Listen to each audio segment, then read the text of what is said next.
à toutes et tous et merci de nous accueillir. On est vraiment hyper contents d'être là. C'est vraiment un travail collectif que je vais vous présenter aujourd'hui et donc s'agissant évidemment du traitement médiatique qui a été réservé à la question palestinienne à partir du 7 octobre. Alors évidemment, je vais vous dire un peu trois choses en préambule. La première, c'est qu'évidemment, ce traitement médiatique-là, il est difficile à résumer, tellement la faillite journalistique a été profonde. Donc d'ores et déjà, pour des analyses détaillées, des exemples, des verbatims, des analyses quantitatives aussi, je vous renvoie, comme l'a dit François, aux deux numéros de la revue Média Critique, mais aussi au site internet d'Acrimed, hein, parce que je ne vais pas pouvoir rentrer dans tous les détails aujourd'hui. La deuxième chose que je voulais dire en préambule, c'est que c'est une question aussi qui est vaste parce que quand on observe ce traitement médiatique, en fait, on est confronté à un double travail. Le premier, c'est vraiment la critique de l'information internationale en tant que telle, c'est-à-dire la couverture des événements en Israël et dans les territoires occupés. Et le deuxième pan du travail, c'est dont on peut absolument pas faire abstraction à notre avis, c'est évidemment la manière dont les médias dominants ont rendu compte, et c'est déjà beaucoup trop d'honneur de leur faire, d'employer ce terme, leur faire trop d'honneur, ont rendu compte des positionnements des différents partis politiques français sur cette question, mais également aussi des mobilisations en soutien du peuple palestinien qui ont eu lieu en France. Donc c'est deux questions que je vais quand même essayer de traiter, même si les deux sont vastes. Et la troisième chose que je voulais vous dire en préambule, c'est que, comme je le disais, là on ne peut pas prétendre à l'exhaustivité. Donc ce qu'on essaye de faire, c'est de faire un portrait à gros traits, on va dire, de ce qu'a été le bruit médiatique dominant. C'est-à-dire, quand on parle à Acrimed de bruit médiatique dominant, on parle de la somme des effets de cadrage par lesquels les médias ont problématisé cette question, traité l'information, des effets aussi de légitimation et de délégitimation qui ont eu lieu. Et évidemment, je le disais à l'instant, d'imposition de problématiques qui sont à l'œuvre dans les grands médias. Donc évidemment, ce bruit dominant, il n'empêche pas que soit produite à la marge une information de qualité, en particulier dans un certain pan de la presse. On ne peut pas mettre tous les médias à égalité. On ne peut pas dire par rigueur intellectuelle, par exemple, que les médias Bolloré ont traité le 7 octobre et après comme Le Monde. Ce ne serait pas juste de le dire.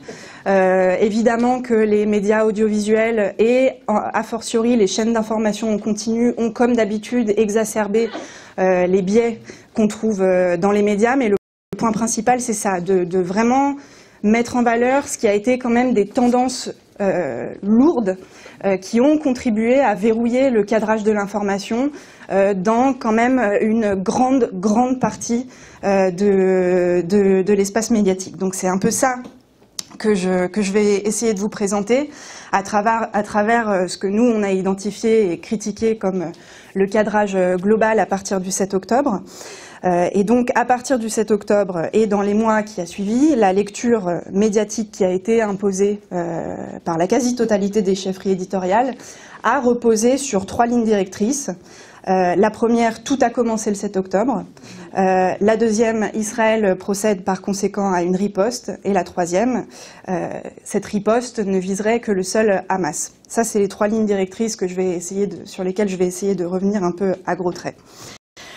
Alors, le premier biais, tout a commencé le 7 octobre, qui est évidemment pas ma formule, vous l'aurez compris, mais celle qui s'est imposée dans les médias.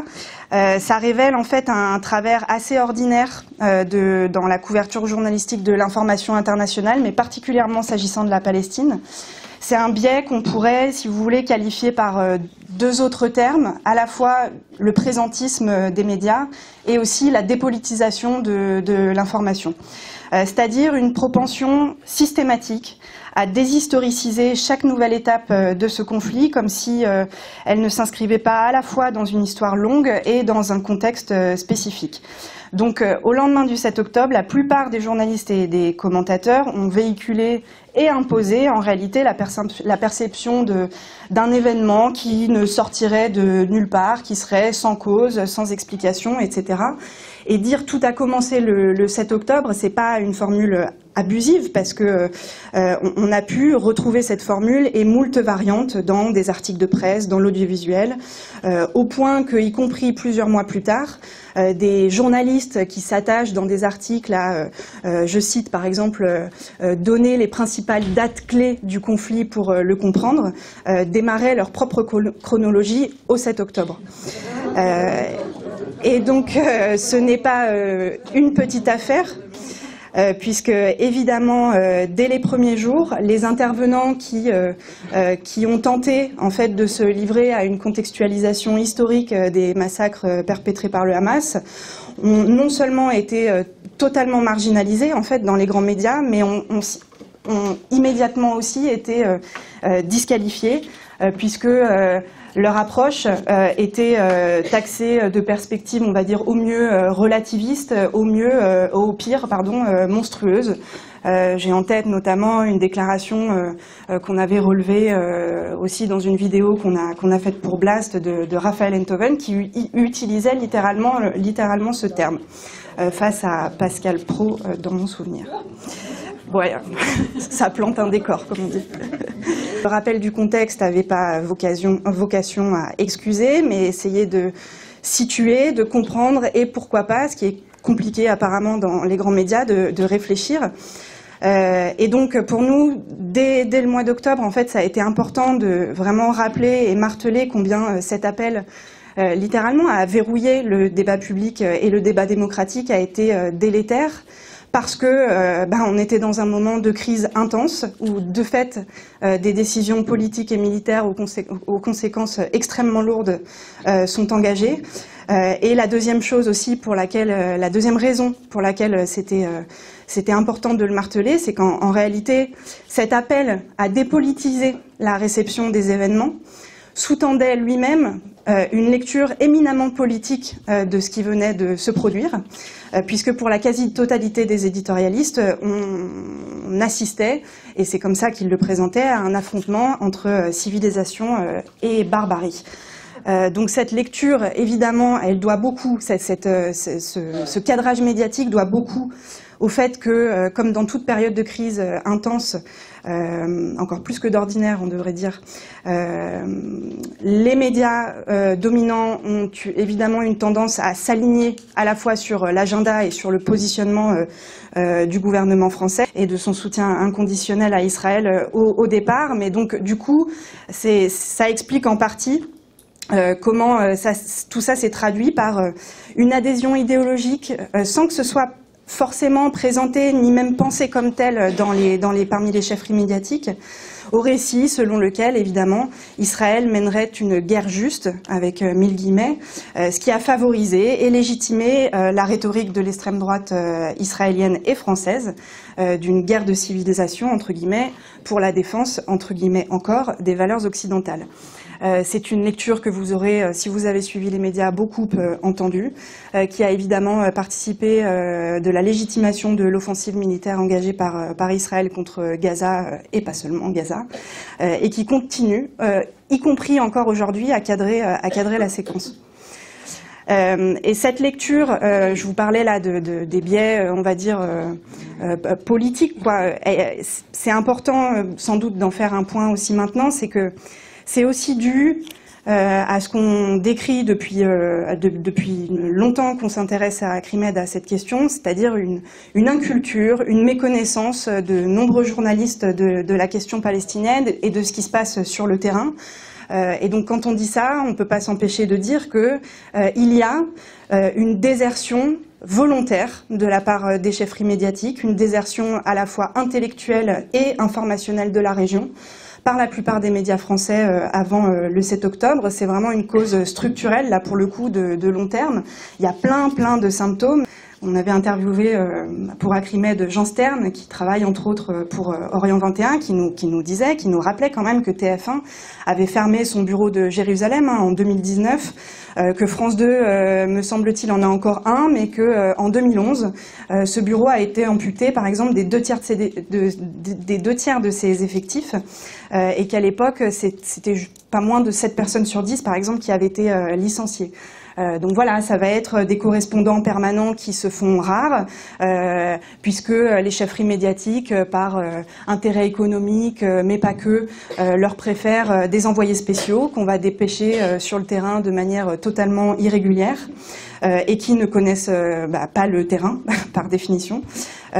Et dont les reportages, ça peut leur arriver qu'ils soient à la fois cadrés en amont par les directions éditoriales parisiennes, mais aussi les directions vont ensuite effectuer une sélection dans ce qui est rapporté, et puis elles vont même intervenir parfois sur le récit que vous entendez par exemple dans les 20 heures. On peut avoir des images rapportées par un envoyé spécial ou par un correspondant sur place, et en fait la voix off, c'est un journaliste à Paris en fait qui l'enregistre, qui la tourne. Donc voilà, il y a beaucoup d'interférences, on va dire aussi liées tout ça aux conditions matérielles, on va dire de production de l'information, qui expliquent aussi en grande partie la mauvaise information, voire la non-information tout court dans le cas de la Palestine avant le 7 octobre. À cela, évidemment, dans la conjoncture, c'est ajouter un truc important qui est le blocus informationnel d'Israël sur Gaza, qui est quelque chose qui n'a pas été dénoncé tant que ça par les confrères, ce qui est littéralement une honte.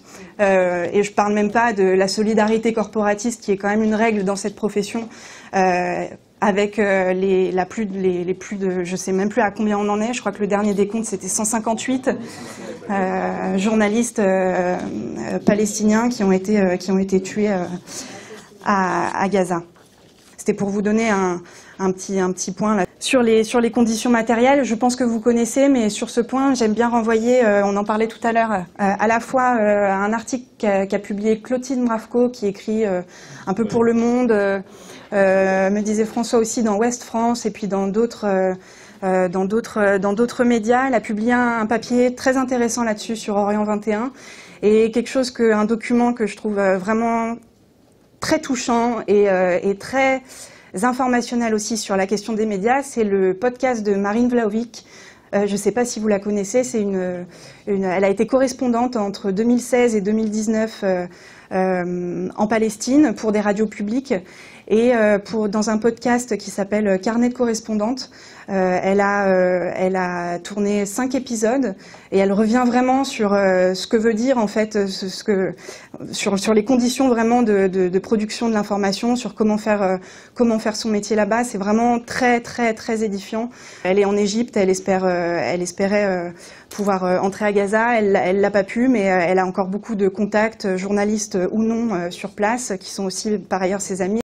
Les conséquences sur l'information sont catastrophiques, puisque comme on a l'habitude de le répéter dans Acrimed, en dehors on va dire d'épisodes ou de séquences de confrontations militaires d'une ampleur entre guillemets inhabituelle, le traitement des médias français est rachitique, pour ne pas dire inexistant. Juste vous donner un petit aperçu de l'ampleur du désastre qu'on a sorti donc peu de temps après le 7 octobre. On a fait une étude sur le 20 heures de France 2, qui est quand même regardé encore par des millions de gens dans ce pays.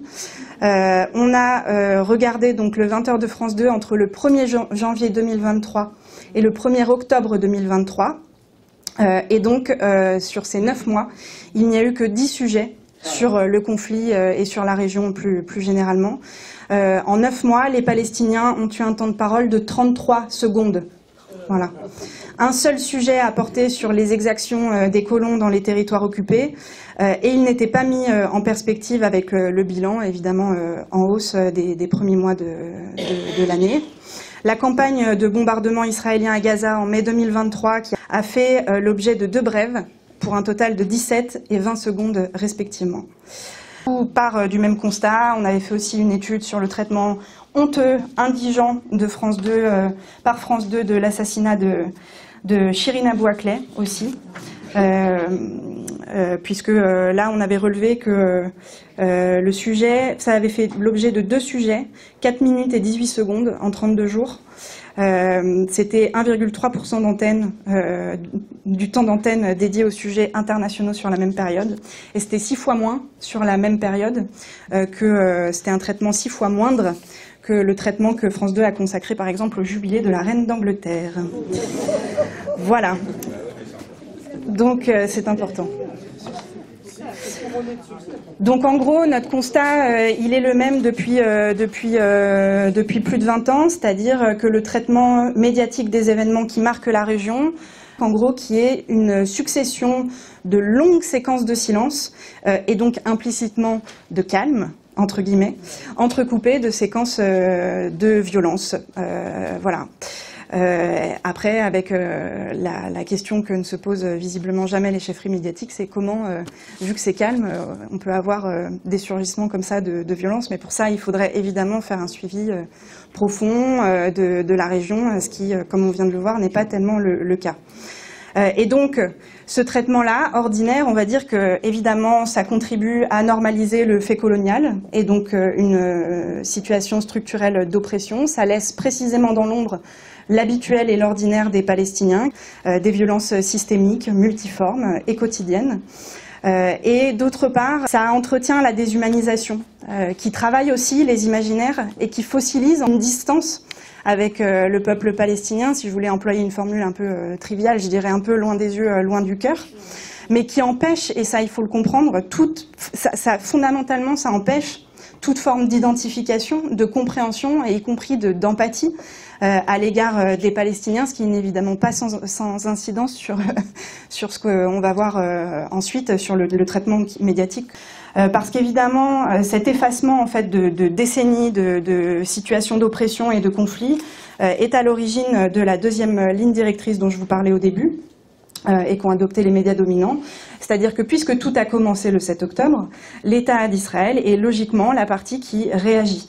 Et donc cette lecture a gravé dans le marbre un biais de légitimité implicite, une légitimité qui a été accordée au seul État d'Israël, dont les droits à se défendre, selon la formule qu'on a beaucoup entendue, ont été mis au centre, alors que, évidemment, ne sont jamais évoqués les droits des Palestiniens, qu'il s'agisse de leur droit à exister en tant que nation, maintes fois proclamé par le droit international, ou encore aussi de leur droit à se défendre face à une occupation militaire qui est lui aussi consacrée par les résolutions des Nations Unies. Et évidemment, dire ça, ça va sans dire, mais ça va mieux en le disant.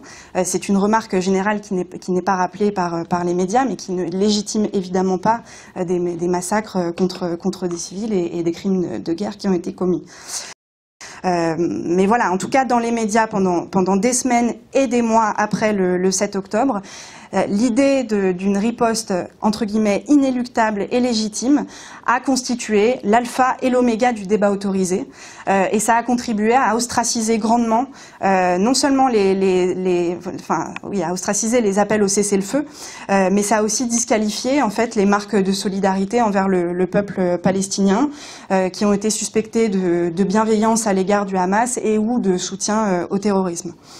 À la fin du mois d'octobre, on avait livré une analyse détaillée des trois premières semaines de bombardement, et très rares en fait ont été les journalistes, les éditorialistes et autres experts en géopolitique, en relations internationales, tous ceux que vous voyez défiler sur les plateaux. Très rares ont été ceux à avoir discuté ou ne serait-ce qu'envisagé en fait la perspective, la possibilité d'un cessez-le-feu ou de négociation dans le cadre d'un processus de paix.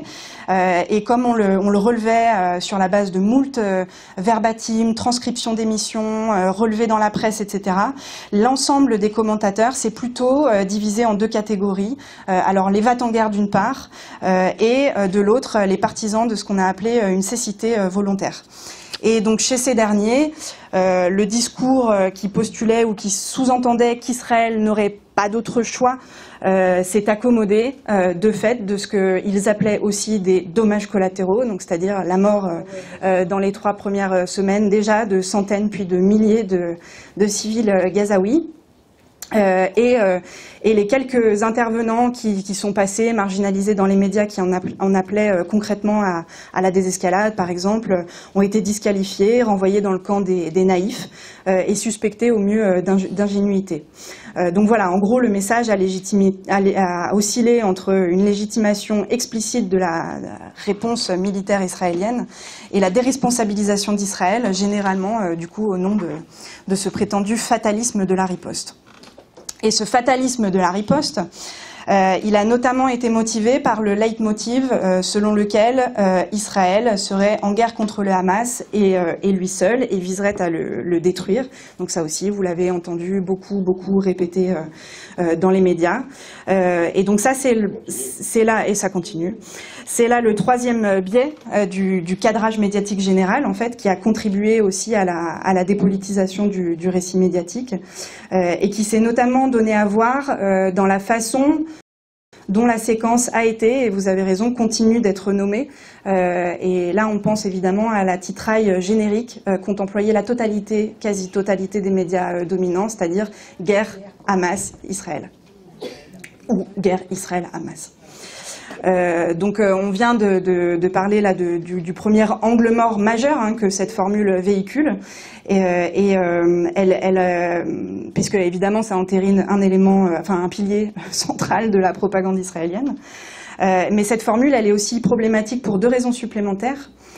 D'une part, parce qu'elle fait abstraction évidemment du déséquilibre abyssal des forces en présence et qu'elle met en équivalence évidemment un État doté d'une puissante armée régulière qui est approvisionnée en artillerie lourde et à flux continu par les États-Unis et d'autres puissances occidentales, n'est-ce pas? Et d'autre part, un groupe politique et sa branche armée. Et d'autre part, parce que en réduisant la seconde partie prenante du conflit au Hamas, cette formule contribue évidemment à un phénomène d'invisibilisation géographique et politique, comme si la guerre d'Israël n'était pas menée contre l'ensemble des Palestiniens et de leurs organisations où qu'ils se situent. C'est ce biais majeur en fait qui nous permet de comprendre par exemple le spectaculaire retard à l'allumage des grands médias à propos de la Cisjordanie. Puisqu'il a fallu attendre des semaines, voire pour avoir le début d'un traitement un peu de la Cisjordanie qui a été en plus traité, ça revenait dans beaucoup de titres d'articles, comme une autre guerre. Voilà, c'était l'autre front, l'autre guerre, etc. Et donc c'est évidemment un cadrage problématique puisque ça contribue en fait à une dilution pure et simple de la question nationale palestinienne. Bon là actuellement tout est sous les radars. Gaza, Cisjordanie, grosso modo. Il y a eu une petite dépêche AFP là récemment quand le gouvernement a autorisé la saisine de, c'était quoi, 1270 hectares de terre palestinienne. Là, il y a eu une dépêche AFP. Donc, en général, quand il y a une dépêche AFP, c'est repris un peu par certains médias. Il y a eu un reportage propre du Monde qui continue quand même un peu. Mais sinon, dans les médias audiovisuels, je sais pas vous, mais moi j'ai pas entendu beaucoup parler de ça. Et là, ni même de Gaza, où on est repassé dans un trou noir de l'information littéralement insupportable. Ce cadrage général, évidemment, il a fait consensus parmi les chefferies éditoriales. Donc, tous les médias n'ont pas adopté la posture va-t-en-guerre d'I24 News, par exemple, d'une manière aussi frontale et aussi caricaturale. Mais tous les médias ont abondamment relayé la communication de l'armée israélienne jusqu'à ces récits propagandistes les plus outranciers. Donc là, je ne vais pas vous le refaire, mais on a beaucoup entendu, notamment les premières semaines, les premiers mois, le coup de l'armée morale attachée à protéger les civils. Je le disais, le Hamas visé comme seul but de guerre. Le Hamas et les boucliers humains, etc. Le Hamas seul responsable des morts palestiniennes, des morts palestiniens. Je me rappelle d'une émission sur France 5 avec Christine Ockrent, que moi je suis trop jeune, mais mes camarades d'Acrimed la connaissaient bien. Et voilà, ils étaient stupéfaits de voir qu'elle pouvait encore sévir sur les plateaux. C'est beaucoup d'éléments de langage qui ont eu libre cours, non-stop, et la plupart du temps sans contradiction, ce qui est évidemment problématique. fait toute une étude notamment de BFM TV qui a vraiment joué un rôle assez spectaculaire, assez caricatural dans cette affaire. On a réalisé plusieurs études précises de séquences livrées par cette chaîne sur la manière dont les présentateurs et les journalistes ont régulièrement calé leurs interventions sur les conférences de presse des porte-paroles de l'armée israélienne et qu'ils attendaient vraiment pour donner la lecture des événements. En fait, ils le formulaient y compris tel quel à l'antenne, ce qui facilite la tâche. Donc voilà, et ensuite il relayait le même discours. On a eu une marginalisation évidemment des voix solidaires du peuple palestinien. C'est une chaîne qui a aussi fait quelque chose de très important, c'est-à-dire qui a méthodiquement feuilletonné l'offensive terrestre pour mieux minimiser les bombardements. À tel point que des présentateurs, au moment de cette offensive terrestre, parlaient de début de la riposte israélienne, donc en faisant comme si, littéralement en invisibilisant quand même 3 semaines de déluge de bombes sur la bande de Gaza, en faisant comme si rien de tout cela ne s'était passé, jusqu'à évidemment des émissions proprement répugnantes, il faut le dire, avec des bandeaux dont je me rappelle, et je me rappellerai sans doute toute ma vie. Par exemple, offensive terrestre à Gaza, c'est pour quand ? Point d'interrogation. Ou alors, Netanyahou a-t-il la main qui tremble? Voilà.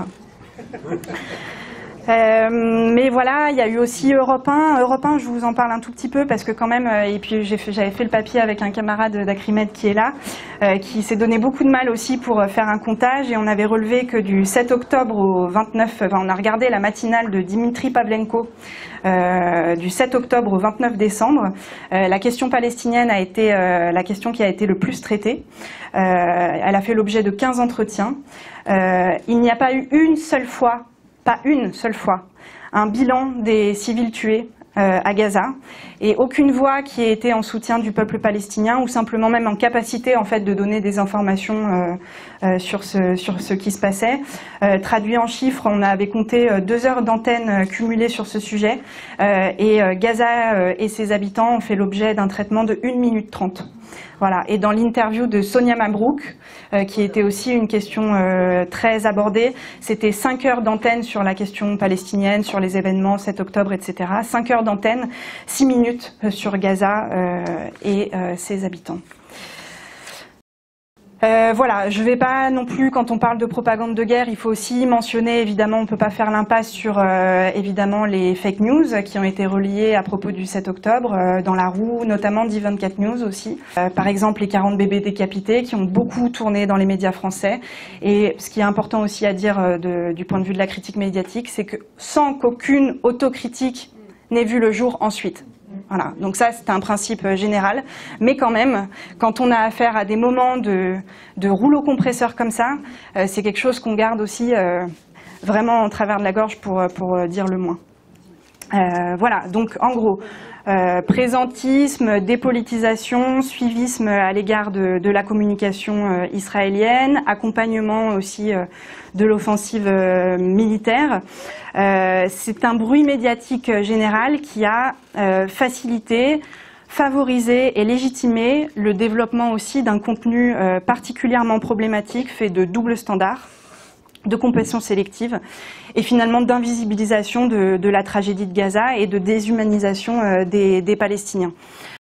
Les doubles standards, ils se sont donnés à voir dès le lendemain du 7 octobre, ils sont permanents depuis, ils ont pris moult formes.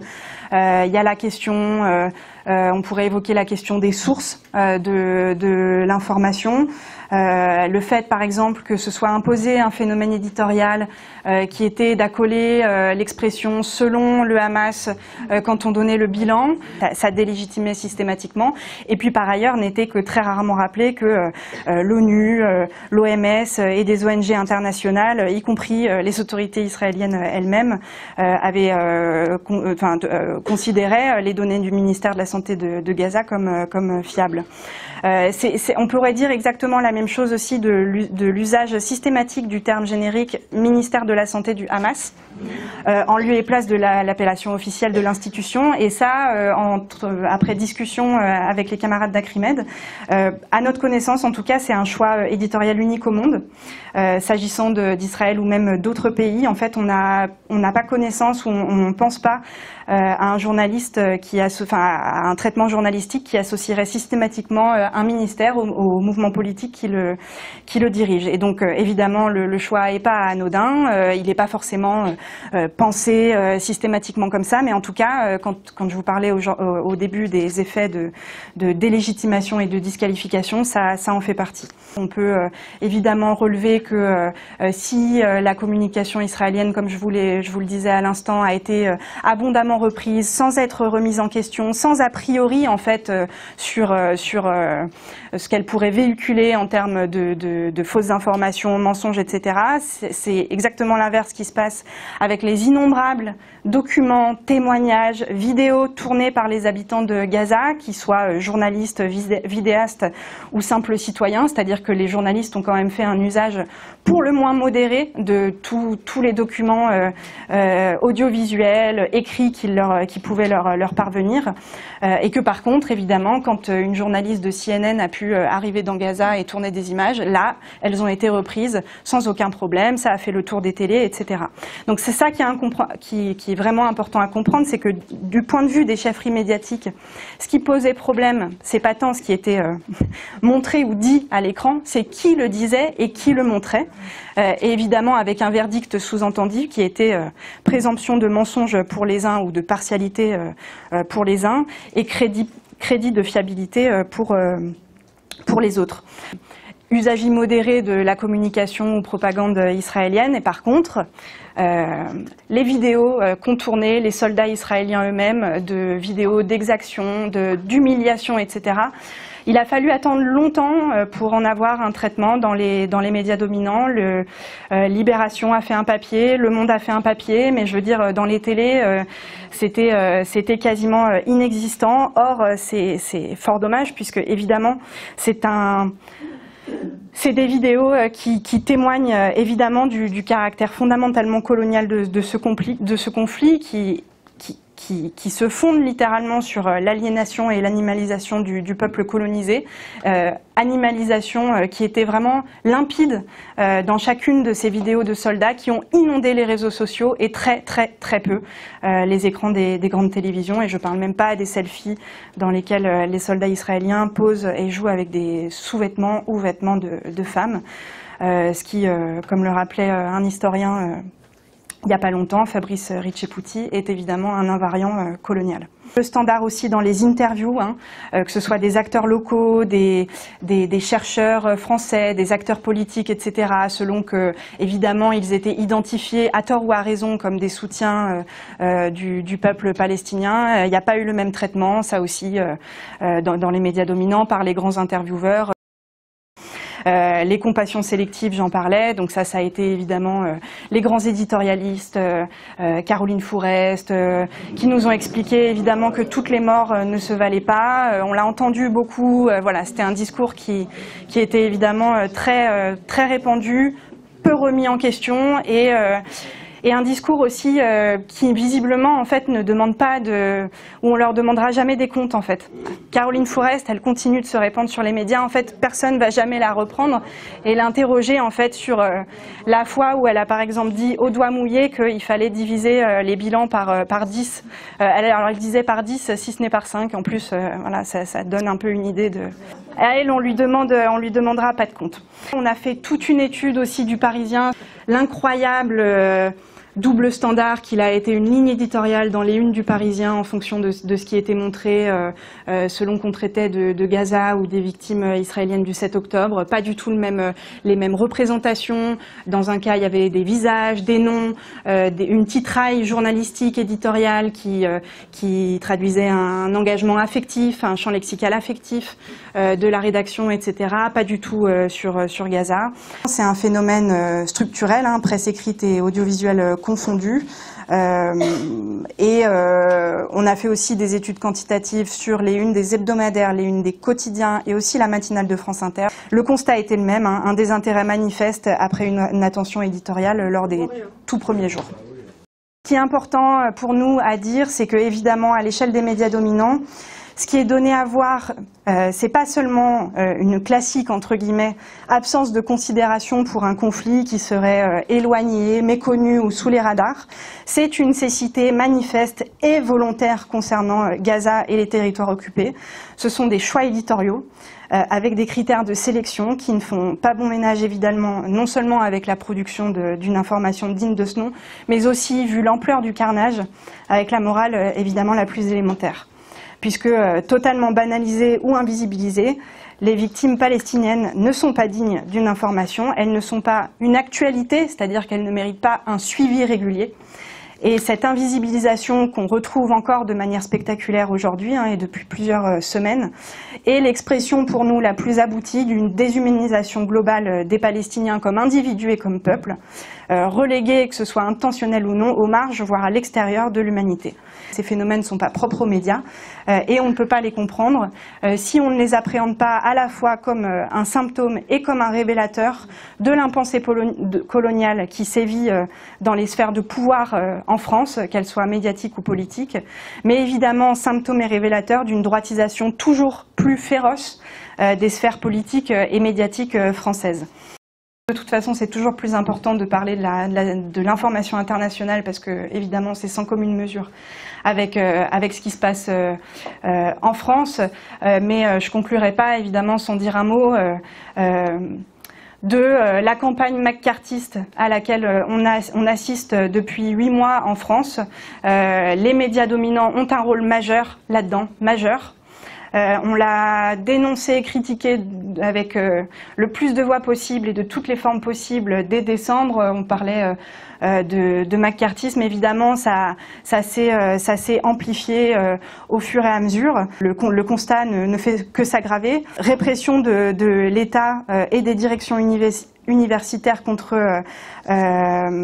les mobilisations étudiantes en soutien de la cause palestinienne, violences policières contre les manifestants, les lourdes condamnations judiciaires, les sanctions sur les lieux de travail, la démultiplication d'interdictions de conférences, de rassemblements, le refoulement aux frontières aussi de personnalités palestiniennes, les multiples convocations pour apologie du terrorisme n'ont amené dans les rédactions que de très rares et de très timides réactions, donc encore une fois dans une corporation journalistique qui aime pourtant en général, où l'on aime se présenter comme des défenseurs intransigeants de la liberté d'expression. Donc ce qu'il faut dire, c'est que déjà, ces cas de censure et de pression passent pour la plupart totalement sous les radars. Et quand ce n'est pas le cas, on a pu observer, là c'est dans le 2e numéro de Médiacritique où il y a beaucoup d'articles là-dessus, un accompagnement et un appel aussi, en particulier dans les médias audiovisuels, à durcir la répression. Donc c'est-à-dire un traitement médiatique qui accompagne cette accélération nouvelle du processus autoritaire en France, dans un suivisme, encore une fois, littéralement affligeant à l'égard de la classe politique. Les grands médias ont participé à la criminalisation politique en cours, qui a été évidemment amorcée dès le mois d'octobre. Donc on a vu des gardes à vue médiatiques d'acteurs politiques, de chercheurs, de personnalités associatives, etc., invectives infamantes, etc., et qui a débouché sur une campagne médiatique absolument ahurissante contre la France insoumise. Et on avait fait une grande vidéo aussi sur le traitement de Rima Hassan, qui est vraiment tout à fait révélateur à la fois de la droitisation des chefferies médiatiques sur cette question, mais aussi du continuum raciste dans les médias, puisqu'elle a fait face sur les plateaux à un harcèlement que même pour des observateurs aguerris était proprement sidérant, et avec des spécificités racistes évidentes. le traitement des mobilisations à Sciences Po, par exemple, a été indigne aussi. On n'interviewait pas beaucoup. Là aussi, vous avez vraiment beaucoup d'exemples détaillés. Étudiants qui n'avaient pas la parole, mais qui ont été cloués au pilori.